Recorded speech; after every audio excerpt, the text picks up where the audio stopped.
Voilà, de retour sur ce plateau avec l'élu de la commune de Limete, que j'ai annoncé depuis ce matin, Isaac Moukendi qui est là. Jusque-là, bourgmestre adjoint encore de cette commune. Ça n'a pas changé. Bonjour et bienvenue. Bonjour, M. Christopher, et merci beaucoup. Très bien habillé aujourd'hui. Merci, pareillement, bon, bien sûr.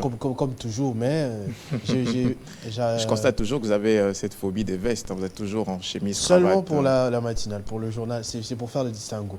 C'est un conseil d'un grand dans le métier, de la personne qui m'a initié dans le métier, à savoir Jean-Marie Kassamba. C'est lui qui m'a demandé de faire un distinguo entre le journal et les émissions, surtout la matinale. Très bien, c'est noté. Sinon, comment vont les choses à Limete? Tout se passe bien? Comment on a accueilli la nouvelle du nouveau Premier ministre, notamment une femme, la Première ministre Judith Toulouka, fruit du travail d'ailleurs de l'informateur Augustin Kabouya que vous soutenez la dernière fois que je vous avais reçu ici. Effectivement, pour la dernière fois, s'il faut insister là-dessus, j'étais sur votre plateau déjà vous disant que le 20 décembre, il y aurait élection. Il y a eu élection, promesse ténue. Paris gagné. On n'avait rien parié, heureusement. Non, il n'y avait pas de pari. Certainement, vous étiez prudent. Je vous aurais raflé quelques sommes. Mais la plus grande joie, c'est que ces élections se sont tenues jusqu'au niveau local, bien sûr. Et j'en profite pour vous remercier à travers vos antennes. J'avais lancé l'appel à ma population délimitée Amélie et je suis donc élu conseiller municipal au sein de la circonscription délimitée. Et l'après-élection est venue, certainement, il fallait identifier une majorité. Mais avant cela, vous avez battu campagne pour 4 personnes. Votre ticket et toutes les 4 personnes, y compris vous dans les 4, effectivement, vous avez... effectivement. Le chef de l'État, le chef de l'État a été élu. C'était certain, il n'y avait pas de concurrent au niveau de la présidentielle. Mon candidat aussi au niveau des nationales, le secrétaire général de mon parti, Augustin Kabouya, qui a été aussi élu dans la circonscription de Moamba, l'honorable Jekoko Moulumba également élu, et au municipal pour la toute première fois République démocratique du Congo, sous l'égide bien sûr de l'actuelle constitution. Nous avons eu des élections municipales, j'ai également été élu, et donc c'est une fierté pour notre régime, à nous, d'avoir organisé les élections jusqu'à la base. Mais il y a l'après-élection, justement. Il y a eu ceux qui ont été élus au niveau de l'Assemblée nationale. Il fallait identifier une majorité parlementaire, ce qui a été fait. Vous avez vu le travail abattu, le sacré travail abattu par l'informateur qui a rendu ses conclusions auprès du chef de l'État, lesquelles conclusions, bien sûr, ont conduit déjà hier à la nomination de la nouvelle, je ne sais pas s'il faut dire la nouvelle ou le nouveau Premier ministre. On a vérifié, vous pouvez dire les deux. Soit le nouveau Premier ministre, soit la nouvelle Première ministre, c'est autorisé par l'Académie française. Pour ne pas m'attirer la vindicte féministe, je vais dire la nouvelle Première ministre. Voilà, pour une première fois dans l'histoire de notre pays, nous avons une femme à la tête de la prestigieuse institution, celle de la primature, bien sûr, et nous attendons voir des résultats. Nous, personnellement, nous qui sommes puristes de l'action exécutive, nous attendons voir ce que va nous offrir notre maman à tous, qui d'ailleurs a été, ce n'est pas, on va se le dire, ce n'est pas l'oiseau assez rare qu'on pouvait rechercher, puisqu'elle n'est pas nouvelle au sein de l'exécutif. Elle était d'abord ministre d'État, ministre du Plan, un ministère, un portefeuille éminemment technique.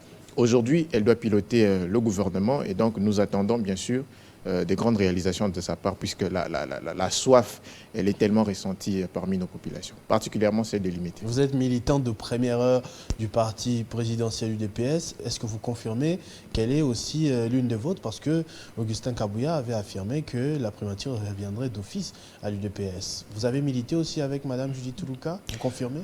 Alors, il faudrait déjà bannir cette histoire de UDPS. Nous sommes dans un pays avec le multipartisme déjà de base, et ce n'est pas seul l'UDPS qui est à l'Assemblée. C'est vrai, nous sommes la première force parlementaire aujourd'hui, mais nous sommes dans une union sacrée, comme vous le savez, donc l'union sacrée n'a pas été dissoute. Nous sommes dans cette optique-là. C'est bien, on peut se le revendiquer, que nous, UDPS, pour avoir été la première force politique, il faudrait que nous ayons la primature, mais le pouvoir discrétionnaire ne nous revient pas.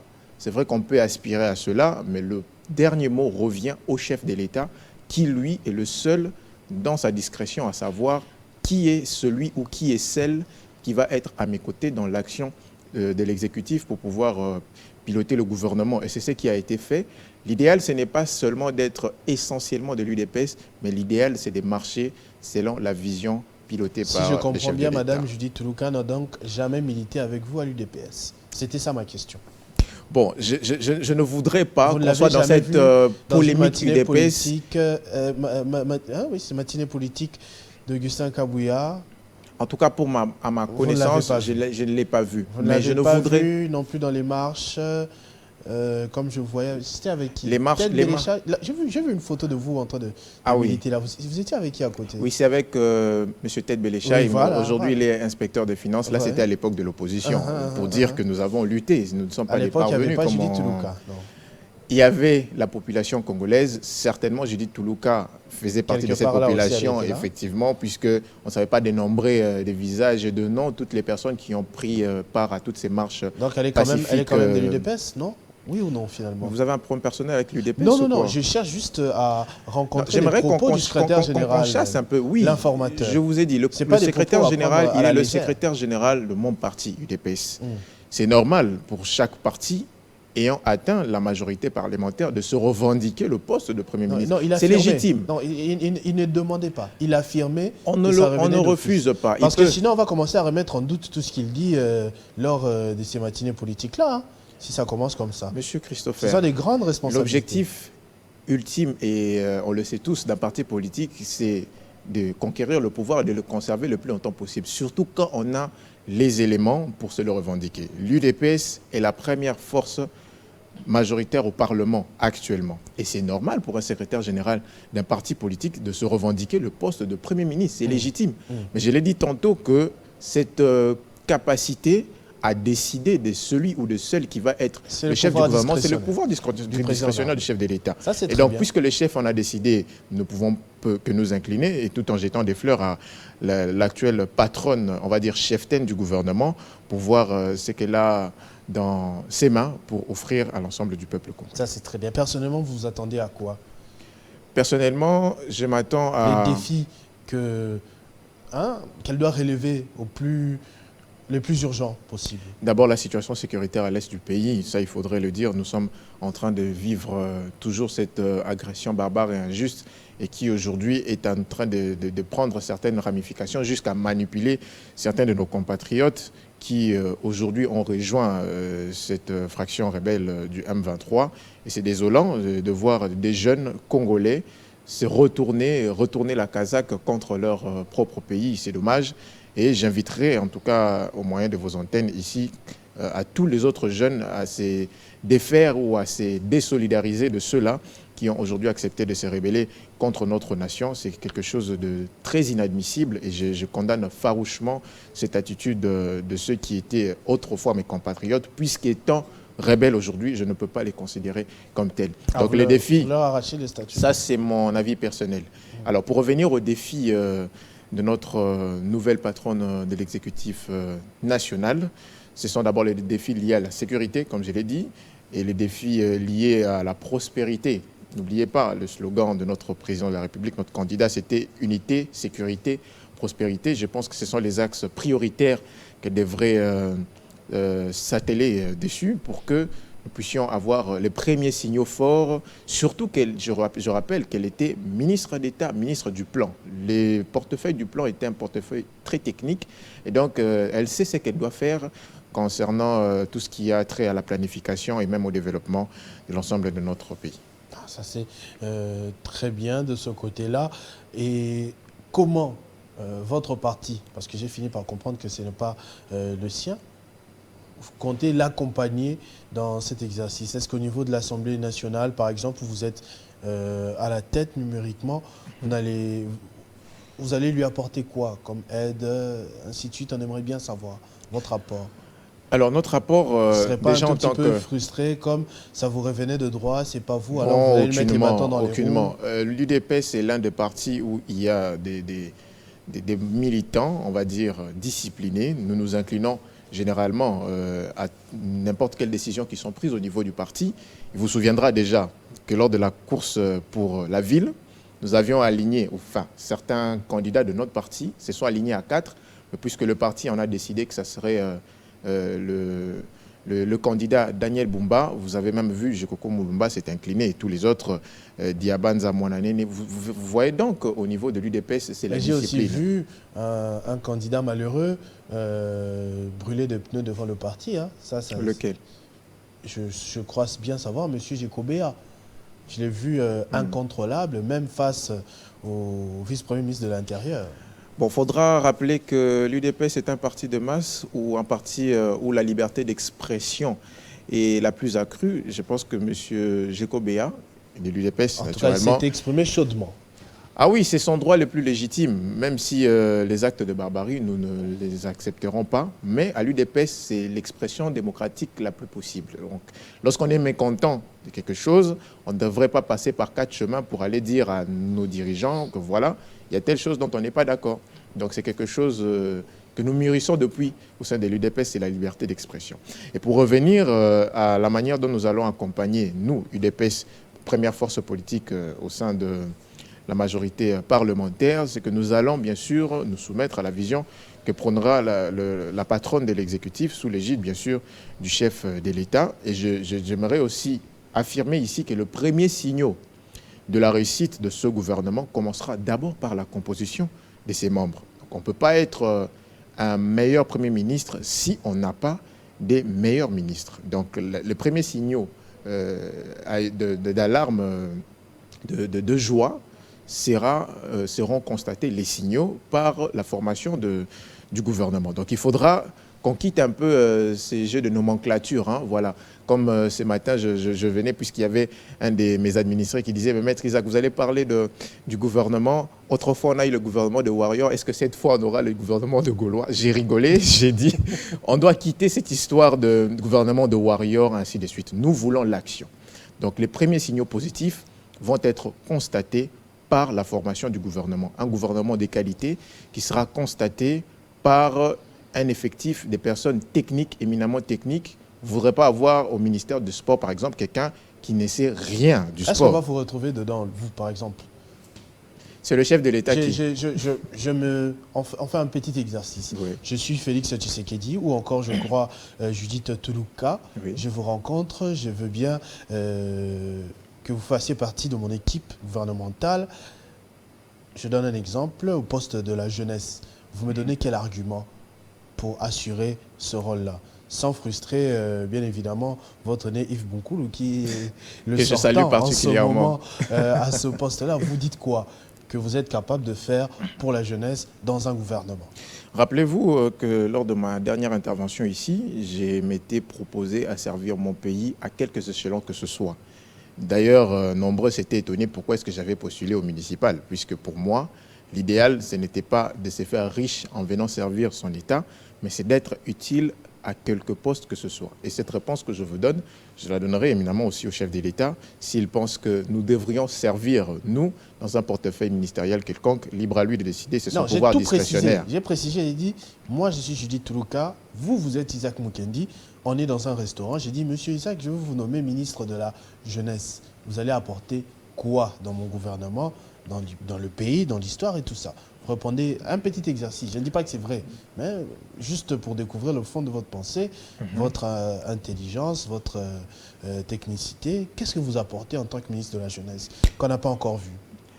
Bon, en tant que ministre de la Jeunesse, bon, là je joue le rôle, oui, je joue la scène. Voilà. Il faudra noter que ce n'est que fiction. Le Tout pouvoir, ceci n'est que voilà, fiction. Le pouvoir discrétionnaire revient au chef de l'État. Ça peut donner des idées à celui qui sera là. Si ce n'est pas Isaac Mukendi, lui il sert. Qui propose des idées qui pourront servir à... Alors, la préoccupation majeure déjà parmi les jeunes aujourd'hui, c'est la problématique liée au chômage. La plupart des jeunes sont au chômage aujourd'hui. La population congolaise est constituée à 60%, je vais même dire à 70% de la couche juvénile. Aujourd'hui, les jeunes est une présence, ou la jeunesse est une présence indubitable parmi nos populations. Et les vices qui les rongent aujourd'hui, c'est le chômage, c'est le banditisme urbain. Alors, en jouant, ou si vous voulez que je joue ce rôle de ministre de la Jeunesse, c'est d'abord d'être en avant-plan pour militer en faveur de la jeunesse, pour éradiquer le chômage parmi les jeunes, pour conscientiser la jeunesse sur les enjeux liés à la sécurité de notre pays. Ce n'est pas parce qu'on est chômeur qu'on va s'adonner forcément au banditisme urbain, mais ce n'est pas aussi parce qu'on ne fait rien qu'on devrait forcément être Koulouna. Donc le premier rôle que devrait jouer le ministre de la Jeunesse aujourd'hui par rapport aux enjeux que traverse notre pays, c'est d'abord la question de la criminalité urbaine. Le Koulouna, aujourd'hui, la plupart des jeunes, ce ne sont pas des personnes âgées, ce sont des Koulouna, ce sont des jeunes. Donc jouer ce rôle d'avant-plan pour conscientiser les jeunes face à cette gangrène liée à la sécurité. Et il faudra rappeler que le ministère de la Jeunesse, ce n'est pas que le ministère de la Jeunesse, c'est aussi de l'éducation à la nouvelle citoyenneté. Pour le moment, cette nomenclature peut changer. Tout comme on elle a perduré durant les sports, les loisirs. Voilà, elle a perduré durant le premier quinquennat et j'espère que cette même nomenclature va rester, va demeurer. C'est éduquer les jeunes à la nouvelle citoyenneté. La nouvelle citoyenneté, c'est l'amour de son pays, le patriotisme, le nationalisme, l'amour de son environnement. Aujourd'hui, il y a cette émulation parmi les jeunes s'agissant de l'entrepreneuriat, les défis liés à l'environnement, c'est-à-dire conduire les jeunes à s'approprier des réels défis de notre pays sur divers paliers, sur divers secteurs, et aussi être l'œil et le banc de la jeunesse au sein du gouvernement pour revendiquer tous les acquis que pourront profiter les jeunes pendant ces seconds quinquennats. J'ai aimé votre réponse que j'ai trouvée suffisamment responsable. Je vais vous poser 2 questions ensuite sur la responsabilité, peut-être avant qu'on ne termine. La toute première, c'est à savoir votre réaction par rapport à ceux qui disent que Félix Tshisekedi ou l'UDPS fuient souvent leurs responsabilités et trouvent toujours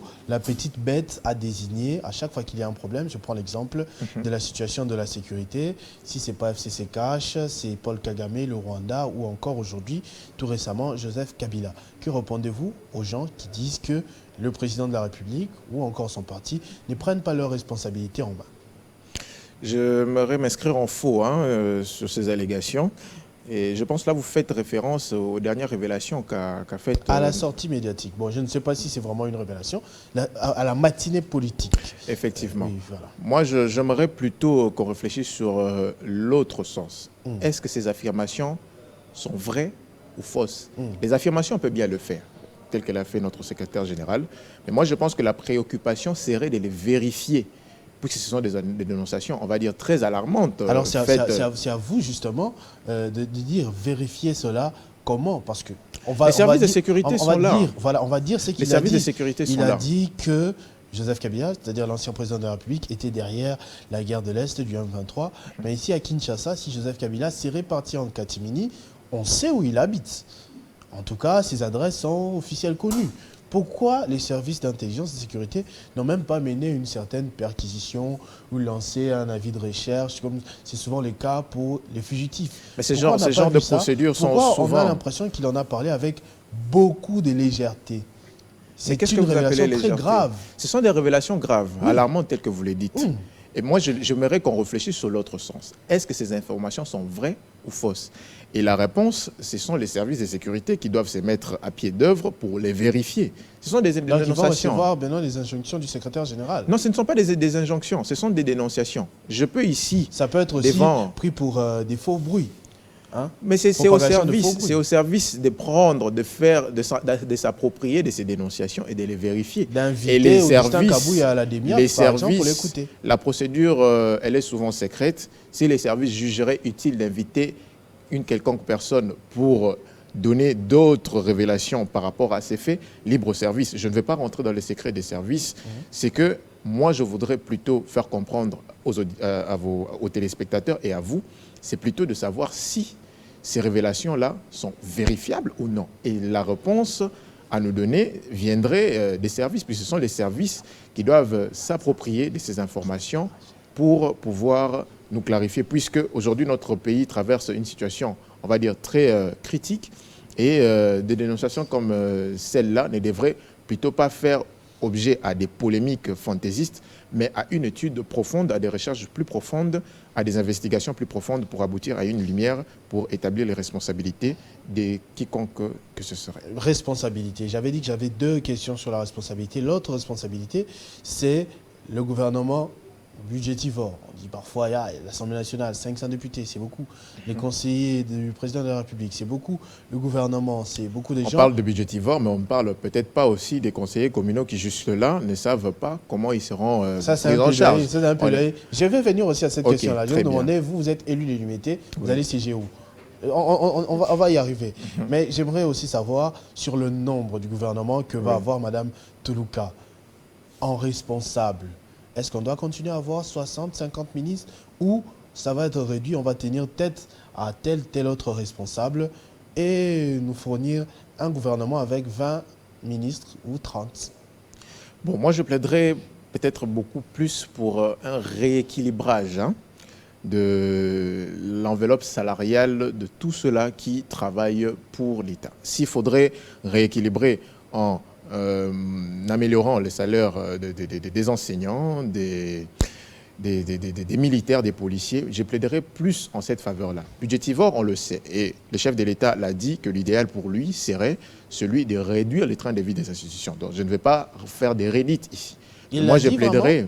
Oui, il a dit. Moi, j'ai plutôt eu l'impression qu'il a justifié en disant que quand on est politique, à l'exemple du député national, on est à la fois acteur social et je ne le contredis pas. Moi, je suis de cet avis-là du président de la République. Je condamne par contre ceux qui font des demandes incessantes d'argent aux élus. Vous ne pouvez pas en même temps réclamer que les députés gagnent beaucoup d'argent et ensuite être là tout le temps à si on qualifie le député de gagner beaucoup d'argent, c'est qu'il y a quelqu'un qui en gagne moins.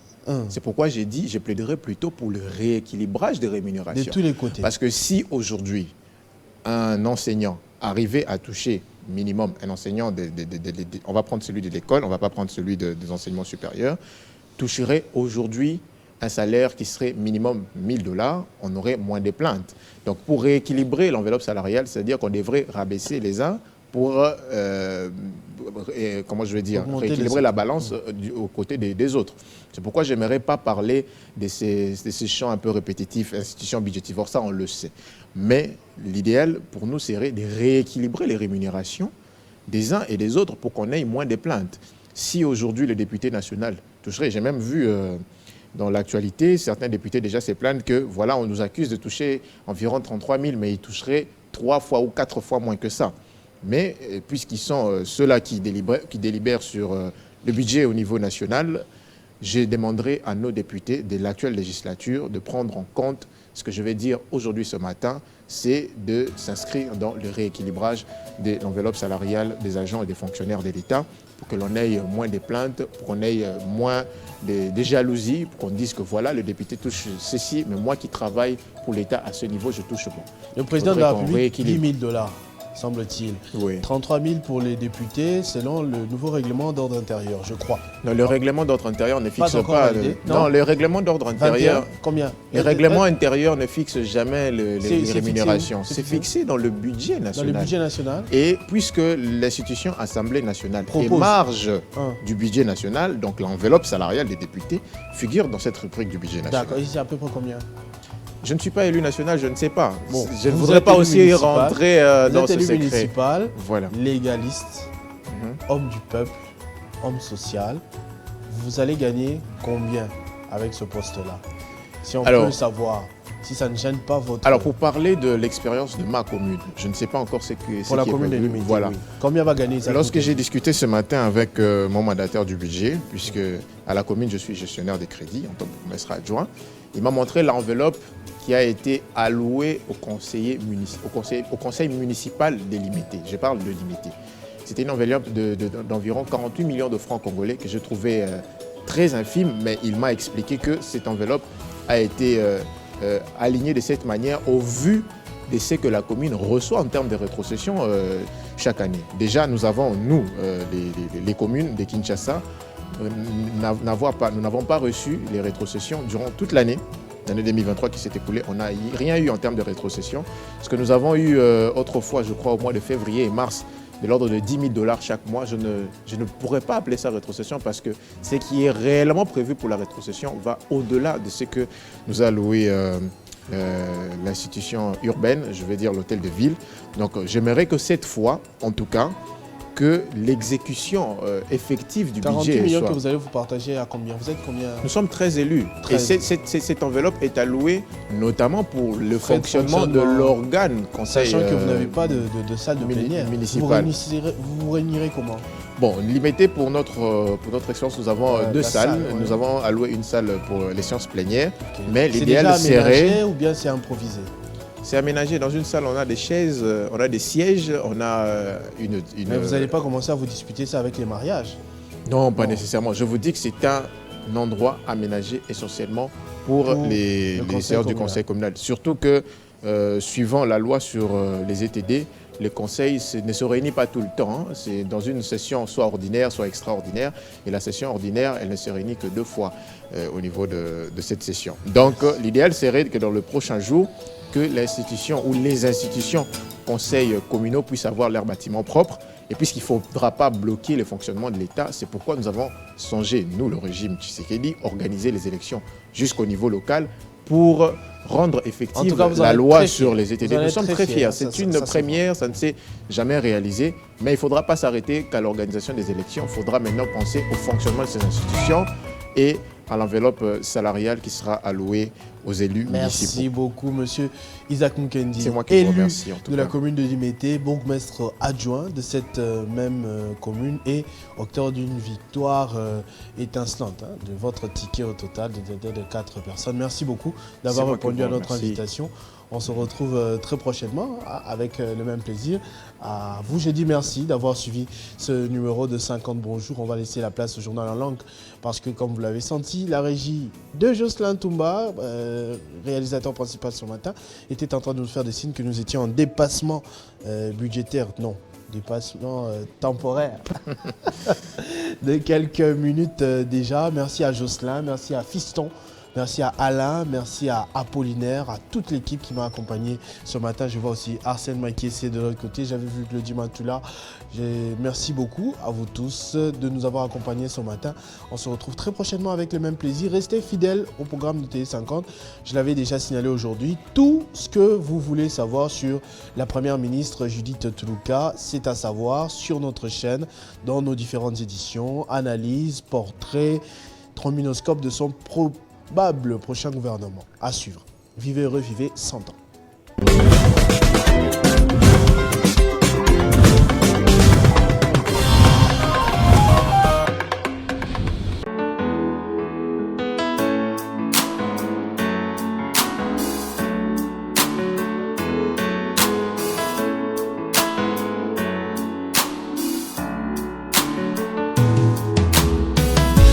Aujourd'hui c'est ton jour, happy birthday. Tout le monde à la maison, happy birthday. Avec toi nous fêtons, happy birthday. C'est maintenant ton moment, happy birthday. Aujourd'hui c'est ton jour, happy birthday. Tout le monde à la maison, happy birthday. Woo woo woo woo, happy birthday. Woo woo woo woo, happy birthday. Personne ne peut oublier, c'est pas juste pour les billets. Aujourd'hui c'est ton jour, c'est ton meilleur jour pour briller. Il faut chanter, faut crier, il faut danser, faut prier. Aujourd'hui c'est ton jour, des messages d'amour par milliers. Et t'auras toute la nuit, et plus rien ne compte. T'auras encore toute la nuit pour refaire le monde. T'auras toute la vie pour refaire les comptes. T'auras encore toute la vie pour refaire le monde. Là y'a que des gens que tu connais. Et c'est ce jour qu'on attendait. Et puis tout ce bonheur tu l'as pas volé. Et c'est ce jour qu'on attendait. Aujourd'hui c'est ton jour, happy birthday. Tout le monde à la maison, happy birthday. Avec toi nous fêtons, happy birthday.